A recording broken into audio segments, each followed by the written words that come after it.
Hey, what's up mga ka-sounds? For today's video po natin ay natin tayo sa Bacoor, Cavite City. So may nag-PM po sa atin na nasiraan po siya ng yan po, ang vintage po na component. Ang issue po nito ay ayaw tumunog. At yung pong CD niya ayaw po magbasa. Pati po yung kanyang equalizer, wala rin pong power. So kailangan po natin i-repair to. Unahin po natin itong amplifier sa ilalim. Ang tatakpan niyang Pioneer. Mga ka-sounds, simulan po natin ang pag-repair. Samahan po niyo ko. Sana. A few moments later. So ito na nga po mga ka-sounds, ang inuna po natin itong amplifier na Pioneer.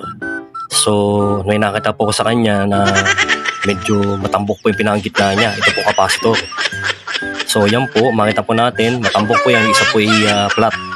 So papalitan po natin ng bago yan. At yung pong transistor, check din po natin isa-isa. So ito nga po, tinob na natin, ito pinaka-member niya. At nakita ko po ay marami siyang kinalawang na pyesa. So yan po nasa ilalim niya. Halos kinalawang na po yung pinaka-member niya. Lalo na po sa pinaka-itaas niya. So papalitan po natin, dapat palitan dito mga ka-sounds. A few moments later. So ito na nga po mga ka-sounds, na-repair na po natin, ginamitan po natin ng Bluetooth. So ito po, ginamitan po natin na siya ng Bluetooth. Hindi na po natin pinakita kung paano po nagawa. So hanggang dito lang po, maraming po salamat. Follow and share.